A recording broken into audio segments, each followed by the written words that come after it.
What's happening, everybody? Welcome to Bleav In Clippers. I am your host, Mr. BJ Mathews, aka B Jizzle. Make sure you guys follow us on all social media platforms: Instagram, Twitter, YouTube, and Spotify and iHeartRadio, where you guys can hear from the best LA Clipper podcast out there, number one Clipper podcast for y'all enjoyment Monday through Saturday, as well as make sure you guys continuously follow us on all social media platforms. So, today we have a guy that what I'm saying really doesn't need no extra introduction. He's pretty much like a guaranteed person that comes on here a majority of times. Very gracious, as busy as he is to, usually always commit to coming on to the show. He's now on a different show that we have called Bleav In Clippers. Obviously, it's a little bit different from the pull up, but same person, same vibe, same relationship. A man from the LA Clippers beat writer team, the best one in the business. Shout out to my man Law Murray. What's good, brother? Appreciate it, BJ, and good to see you again, man. Great to see you as always. But let me also bring this out here, man. So I want to see how you think about this. So last week, I went to this Philly cheesesteak spot, and you don't know I'm a Philadelphia Eagle fan. I immediately thought of you when I went here. Tell the audience and tell me what makes an actual good cheesesteak in your personal opinion. Not one that is outside of the city of Philadelphia. You set me up for that one, BJ. So you telling me, what if they're from Philadelphia though? If the owner's from Philadelphia? If the owner's from Philadelphia, all right, I can give it pass. And I'm not even a, I'm a bit of a cheesesteak snob, but I also am not like super excited about cheesesteaks. Like I can't tell you the last time I had a cheesesteak, to be honest with you. Like last couple times I've been back to Philly, that hasn't been a priority for me. So take what I say with a grain of salt. Hmm. But um I like cheese whiz. I hate every other condiment you can possibly think of. And I just the bread has to be good. I think that's a thing where I hate soggy bread, and I think it's a good way for me to never go back to your establishment ever again. So I need your bread to be really good, not soggy, no ketchup, mayo, or any other that other trash that you can put on there. Like, Hmm. but good hot cheese whiz, and yeah, that's pretty much that. But most importantly for me, city limits. City limits. I respect it. I respect it. But aside from that, how are you doing, man? You've been here since you got here in June. The last time we spoke about the Clippers, what they did the previous year. We're gonna get into some of the stuff this upcoming year that's been happening and things of that nature. But how are you doing outside of basketball and getting a break from the season grind? Um, it's a good question. I feel like I'm okay. I'm not exactly counting the days down until the season begins, until games begin, or any of that. I would be lying if I said that I was. So, but it's fast approaching, and I'm gonna be ready. So, mentally, I've just been trying to just make sure that I'm staying ready. Physically, I'm just trying to hoop as much as possible, and Mhm. that's been dope. So this is the best shape I've been in going into an NBA season since the pandemic for a variety of reasons. So there's that, and yeah, I've just been enjoying being away from people. If I'm being really honest, so Yeah, um, yeah. uh, my life will be a lot different a month from now, and for right now, I'm just appreciating the space and the silence Right. for as much as I can get it because as you know, uh, I cover the NBA. There's not it's not like I've been able to completely get away. Right, right. And one of the main things you love to do is play ball that I learned later on. But also, before we get into the Clippers, talk a little bit about the thing that you do as far as Epitome and Epitome games that you pretty much go through all the teams and give breakdowns and kind of tell us about that, what you do on that on Instagram and your YouTube page, man. Yeah, the Epitome Game series. Basically, I watch hoop, man. I watch any kind of basketball, but I feel like the thing that makes me the most motivated to cover the whole league is the fact that I watched the games. So Mhm. I wanted to stay fresh there. It's something that I did last year, but I didn't really focus on having people, sometimes the content that you create is for yourself more than it is for everybody else. But after I did it last year, I was like, I'm going to do it again. I didn't give myself nearly as much time. Like last year, I spent I was ready to do the Epitome Game series from the beginning of August. So you get 31 days to do 30 teams. Mhm. That's a longer, stretch to work with. I Right. wanted to have this done again before September 1st, but I didn't get around to starting it until Mhm. August 17th this year. So you can do the math. Right. The only way you're going to do that is if you do 2 teams a day for 15 days straight. Yeah. That's a lot of games and a lot in a very short amount of time. I was Mhm. pretty much locked into the lab, and the way I do the series is like I'm not looking at highlights. I'm not looking at a super cut of a game. I'm watching Mhm. the entire broadcast from beginning to end, no matter how exciting the game was. I watched blowouts. I watched games with very little significance other than it being one of 82. I watched season finales. I watched in-season tournament games, Mhm. and I watched one game from each team.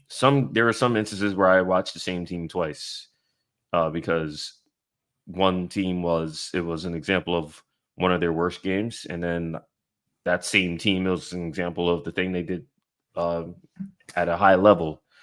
And the whole point of doing the series, it was a refresher. It was an analysis. It was a little bit of a look into what things are going to be different and what to expect at least to start next season for every single team in the league. So, if nothing else, I am very familiar with all 30 NBA teams, and that's how I intended to stay as long as I'm covering the NBA. Love it. Love it. So let's get into the team that we're going to talk to right now, the Clippers right now for you guys that's going to be able to see this video tomorrow. Um, the Clippers, man, let's go back to the summer league. So obviously you go to Vegas all the time, every single year, cover the team as well. Talk about the upcoming players, Jordan Miller, Kobe Brown. You got Kai Jones, you got Kevin Porter Jr., which is not a person as rookie, but talk about the summer league. Talk about the players that we got coming. How do you feel about their mindset and what you saw on the court from them this summer? Um, well, well, two of those guys didn't play in Vegas, so I'll start with that. We didn't see as many guys as you would have probably liked to have. I mean, Kevin's never going to play summer league again. He's a second, third contract guy, so Mhm. that's understandable. Kai was hurt. It would have been nice to see Trent Flowers. He was hurt, dealing with visa issues, all kinds of stuff. He just got his cast off of his Mhm. hand, so um, you didn't see him, even though he's on a 2-way contract. It was a showcase for Jordan Miller for sure, and Kobe Brown did a lot of what he did the year before, which is, excuse me, as the event went on, he got better and better and more comfortable and more productive. So I think obviously any summer league takeaway from this past year was it's all about really Jordan Miller and how excited the coaching staff already was for him before he played his first game. I Mhm. mean, I asked one of the Clippers coaching staff members, say, what do who you kind of looking out for, who you excited for? No hesitation. It's like keep an eye on Jordan Miller. And Mhm. Jordan cooked from that first game till the fifth game, and I'm really happy for him. I love how he played. He plays and gets his production in a way that is not a quote unquote star feature role, Like you didn't see Jordan Miller running a bunch of pick and rolls, bunch of ISOs. It's not like you're posting him up. It's not like, he is the primary ball handler or anything like that. Everything from him was in the flow of the offense. And Mhm. that is exciting because if he is to win a rotation role, which he's still a long shot for as of now, but if it's not like he's not going to be able to compete. So Yeah. if that guy gets to play real NBA games, then you already kind of know what you would expect from him. Like he Mm, can, the most on ball you're going to see is him getting dribble handoffs. And right now, the one guy you think of when it comes to dribble handoffs in the LA Clippers is Norman Powell. So, yep. and it's clear Jordan and Norman have a connection that, I mean, it's my job to kind of speak on it. No one else is going to think of something like that. But like he's been taking pointers from Norm about a lot of things offensively. And Mm, Jordan obviously has a pretty high ceiling defensively with his given his wingspan and the position that he plays. So, I mean, Jordan, I thought should have been he didn't get MVP. If he got it, I don't think anyone would have been no one would have debated that. right. And he was obviously a standout. I thought Kobe intrigues me just because there's no one on the team that looks like him or plays like him. And that was really the case last summer. That was the case coming out of Missouri. And Kobe is just not a guy who's going to pop statistically. And at the same time, offensively, I don't think there's anything he can't do. Like he is skilled. He can play on the ball. He can play off the ball. Obviously, his game looks a lot better when the three pointers going down. But I feel like Kobe Brown's game is so much more than putting the ball in the basket. Like he's a guy who, especially if the Clippers are shorthanded or playing a stranger type of team, I feel like he's got to get an opportunity to not just get an opportunity, but he has to show that he's worthy of not just getting minutes, but keeping a role, being Right. consistent. Right. So I feel like he's a pretty big wild card, even more than Jordan going into next season. So those are my big takeaways. Obviously, Cam Christie's a rookie, but I think Cam Christie's game is pretty damn simple at this point of his career. You know, Yeah. he's a shooter Yeah. and not a whole lot else. He doesn't have like he needs a lot of seasoning. He needs to get more comfortable on the ball. He needs to be a guy who I think everyone knows he can shoot. He can shoot better, to be honest with you. Hmm. Uh, Again, he's got great aesthetics on his shot. He can get his shot better. So I'm looking forward to seeing what Cam does from a developmental standpoint. But at the same time, I don't think Cam is going to be a major figure going into the season as far as potential minutes are concerned. Mm.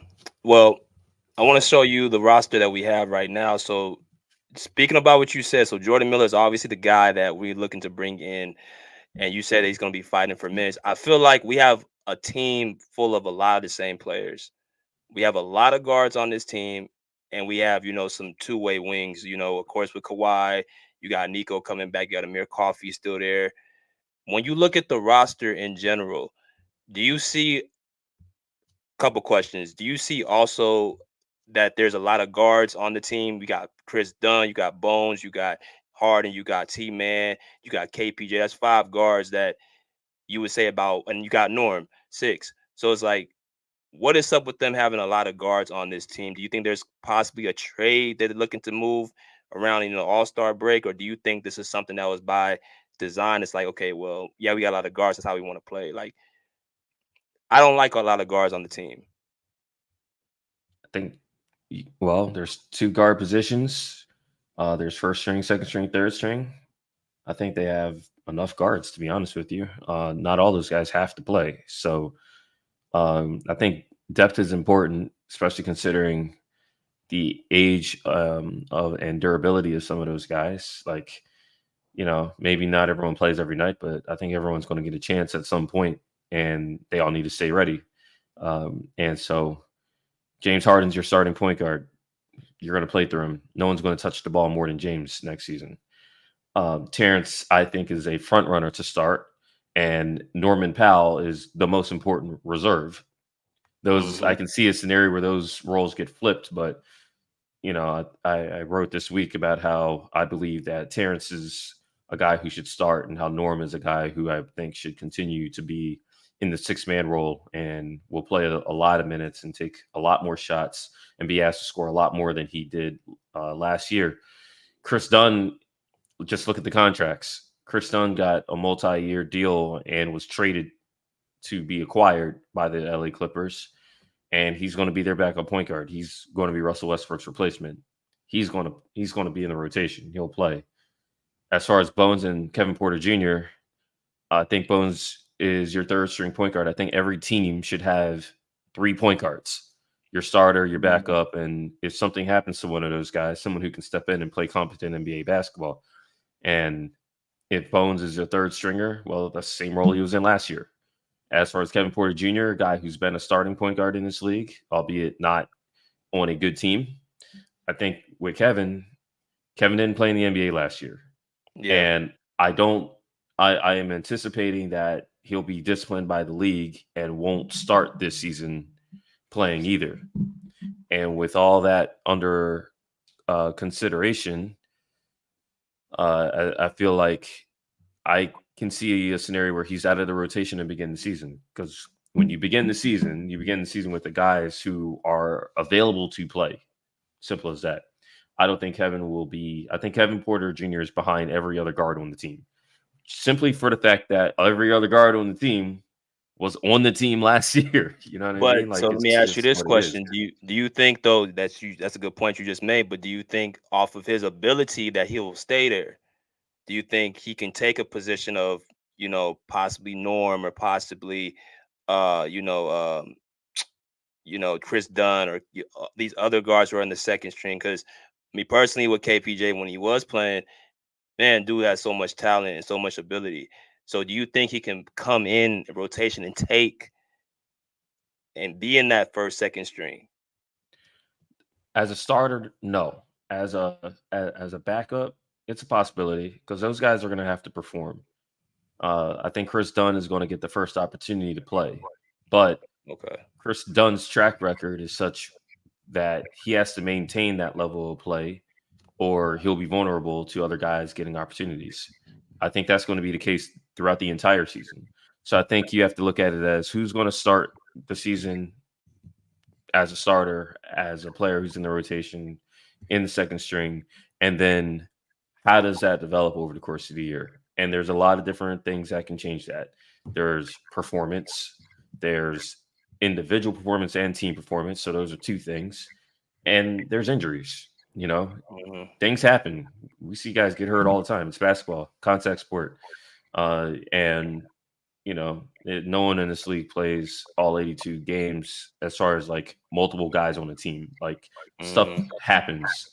And then so if you're a Kevin Porter Jr., you might not be in the rotation to start the year, but you are in position to get an opportunity if something happens to Norm, if something happens to James, if something happens to T-Man. We saw it. So I mean, we knew James had to miss some games in March. Terrence won the starting job out of camp and then comes down and sprains his damn ankle right before the season starts Yep. and misses the first 2 weeks of the season. And when he came back, he wasn't automatically back in the starting lineup because the team had changed, right? Norman Powell did a good job staying healthy last year, but in previous years, that wasn't the case with him. So Mhm. we know that you have to stay ready. And when you get your opportunity, you have to make it so that the coaches can't take you out of the rotation. We've Yep. seen that time and time again with the LA Clippers. We saw it with Terrence Mann. Terrence Mann was basically third string in his second NBA season, but guys kept missing time, and Terrence was available, and Terrence played in a way that Terrence has been a fixture on this team ever since. So Mhm. with Kevin Porter, I think everyone's going to react to his numbers. The role that he had 2 years ago on a team that I can't stress enough was one of the most, if not the most dysfunctional in the entire NBA. So I'm not looking at Kevin Porter Jr.'s numbers and translating them over to the team that the Clippers have right now. What I look at is what is he able to do and who is he sharing the floor with? Because on that Rockets team, he was the James Harden. Well, guess what? Turns out James Harden plays for the Clippers. So you can't look at his numbers from another team from 2 seasons ago and think that's the same kind of Right. thing you're getting here. That's not how teams work. And again, Kevin's got to get used to playing NBA basketball again. Yeah. Yeah. Well, that's what we got going on with our current team. But obviously, we talked about before you was here last time. The departure of PG and Russ didn't happen yet. So now it didn't happen. It's all out there. The elephant's in the room.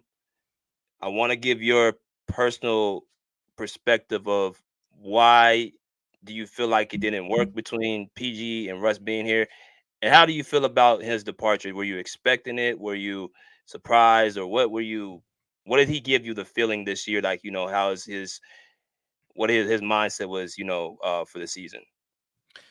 I want to push back on the fact that it didn't work, at least with Paul. Like, they were a successful basketball team this year, especially during the Yeah. once they understood how they needed to play with James.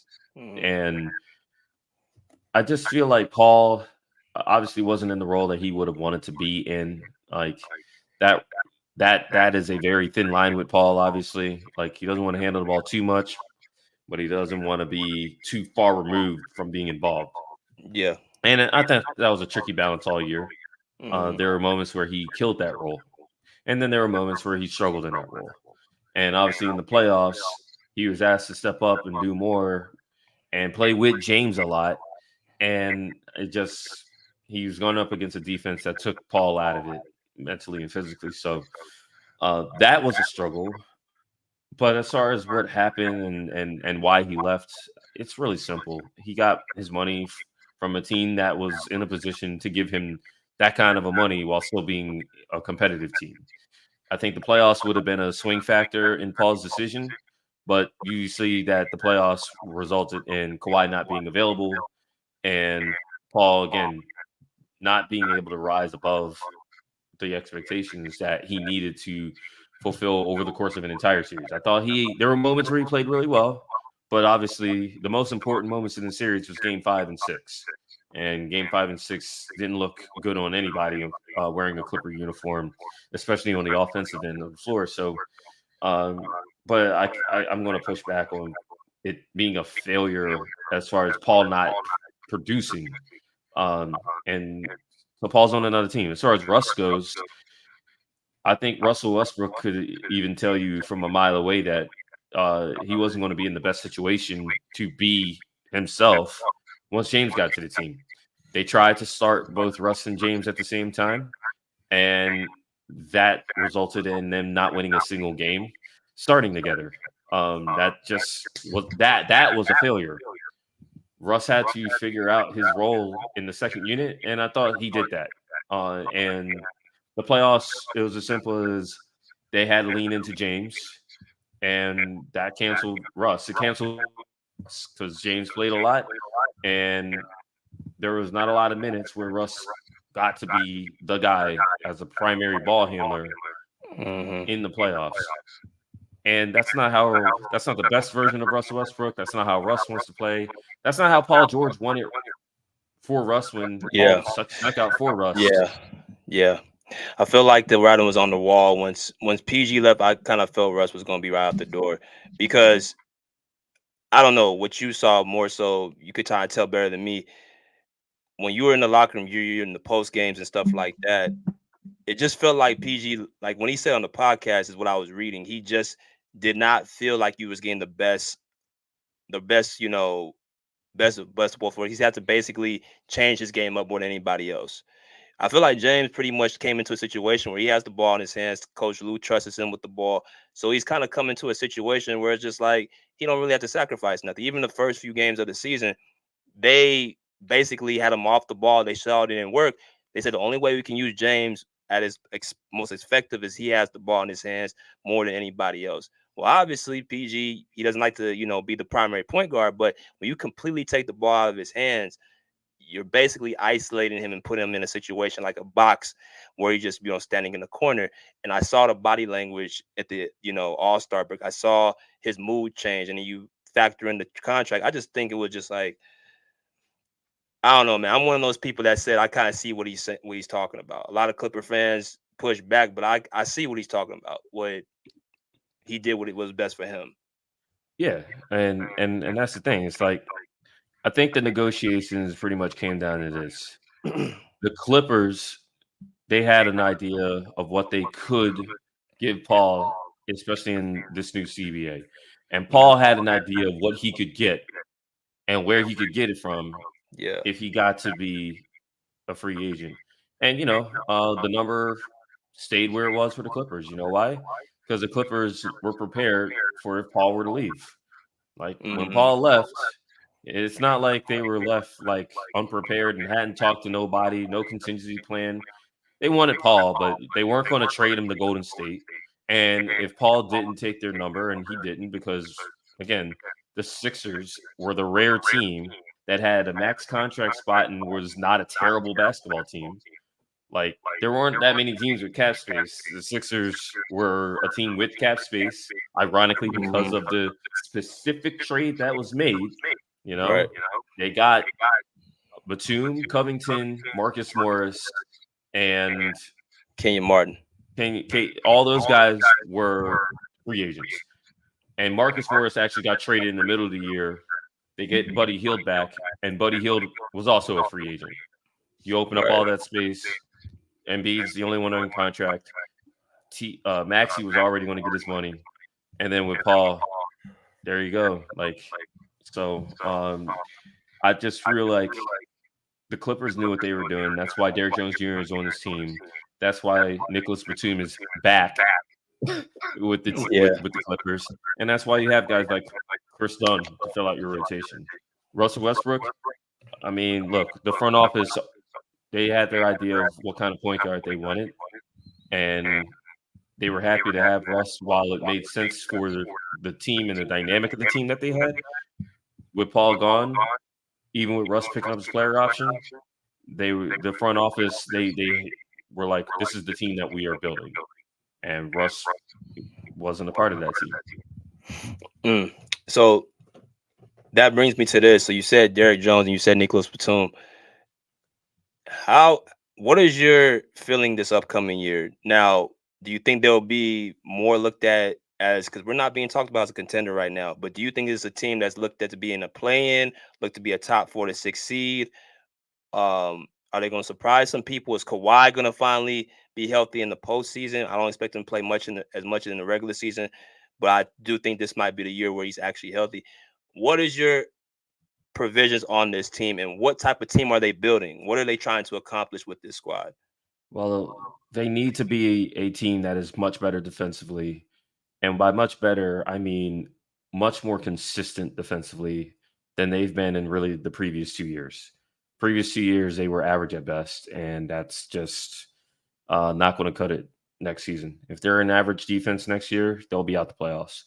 I think they're squarely a play-in tournament team, but I don't want to drop them below 8. I feel like they are in that 7 to 10 range, and I think 8 is a good place to expect for them. It's right there in the middle. I just feel like James is going to take care of the offense. Like, are they going to be as good as last year? No, but they were an elite offense last year. I just think they're going to be good enough to win games. Defensively, I don't think they're going to be a great defense, but they'll be better than they were last year because their personnel is better as far as having a consistent mindset to defend. That's what it is. I don't think they have better players than they did from last year's roster. I do think they'll have a better mindset. I do think they'll have better urgency because they can't win games off of talent. The talent margin Mhm. is not going to be next year what it was from last season's team. And I think if everyone understands that from the jump, and the jump is now, like James Harden is doing a mini camp with dudes now. They're going to have training camp.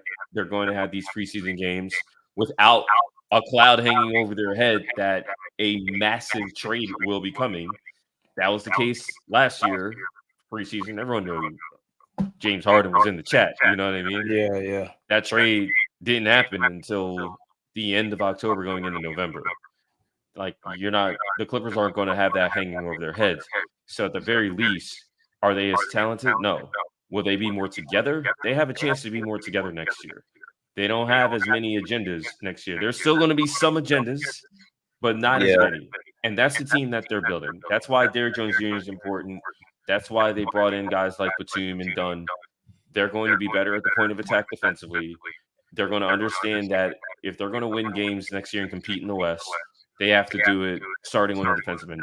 They wanted to do that last year. They were talked about it last year, but they just didn't execute it last year. I think next year they execute better defensively, and they're going to have to because that's how they win games.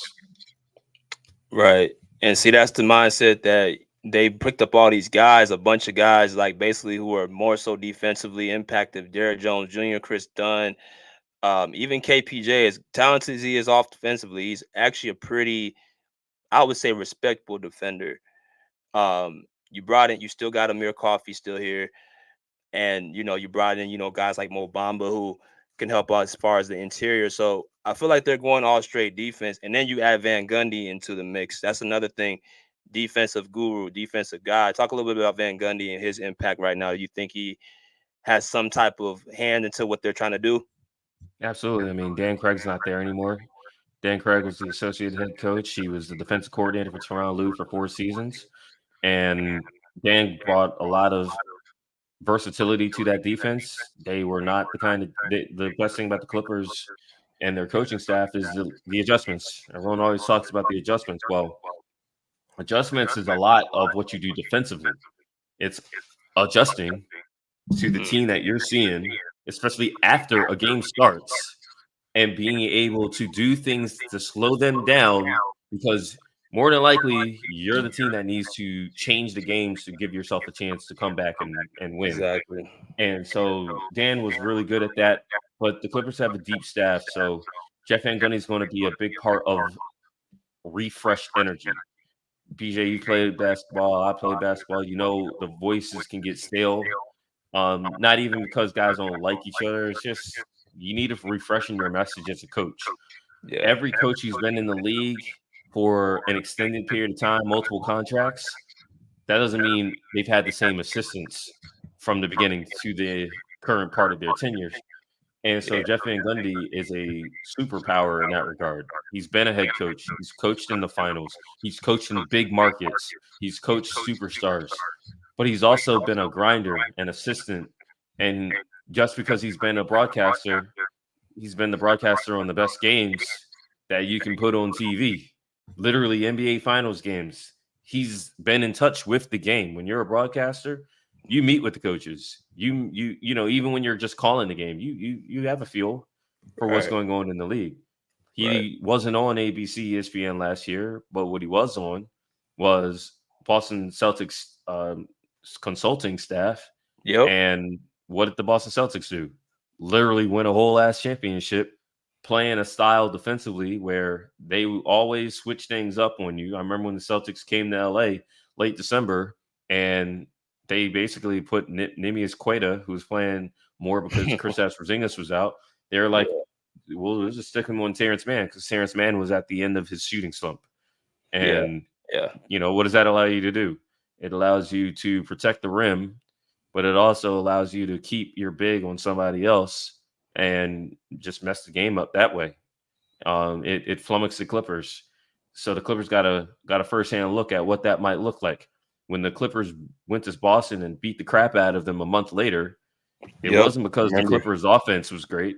It was because the Clippers were locked in defensively and kept the Celtics from scoring for 6.5 minutes. I'll give you a That's better one. I'll give you a better one. I'll give you a better one. How about the Phoenix Suns game when they were up? I think was it 30 something to 35, 4. 35 to 4. Yeah. Like now that was a game where Russell Westbrook and Paul George were playing and Kawhi Leonard and James Harden were not. So you gotta, that's that part of it. But at the same time, it's the same principle of being able to defend at a high level and being able to hold on there. Even that game in Phoenix, I was there. Um, they were great defensively, and they maintained a pretty good defensive performance through that game. Their offense sputtered in that game. They got off to a hot start. The reason that game got more interesting than it ever should have been, I mean, Russ and PG ran out of buckets at a certain point, and they just had to hold on. So Yeah. that was a very interesting performance. Right. And I will say that the offense, especially in games where Kawhi's got to miss time, or not as much James, I feel like they have more than enough ball handling talent. Even with James, if James were to miss time, they're pretty well prepared for that.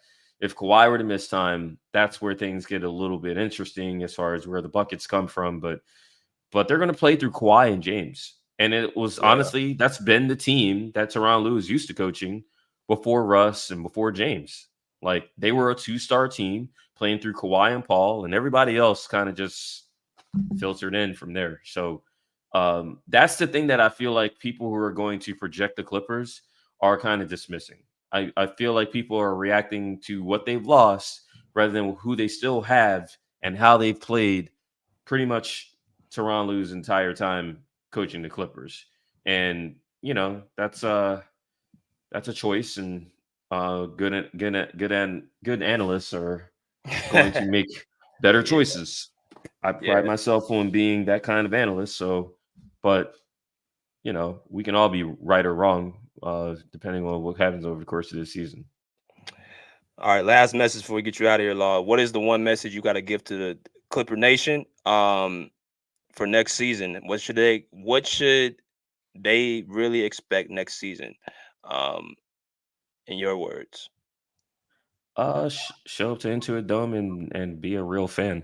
That's pretty much it. I can't wait to be in there, man. But That's Law, the what's real your start of the season next year. Let's be real man? about it. That's where it's gonna be the fun at, man. I can't wait. But Law, give them where they can find you, social media. Also, put it where you can also look at some of your writing. If you guys do not know, Law is a great NBA beat writer, not just covering the Clippers but the entire NBA. So, Law, where can they find you with the Athletic and all that good stuff? Yeah, I'm at the Athletic. So shout out to the Athletic and Law Murray the News. My handles on all the things that I need to be followed at, and thank you for pointing out I'm covering the NBA. Been covering the NBA. Will be continuing covering the NBA. So I will obviously be covering the Clippers. I've been covering the Clippers for 10 years on and off, but my focus is on the league. And so the Clippers are obviously a part of the league, but we'll be talking hoop this year, man, and I'm looking forward Right. to it.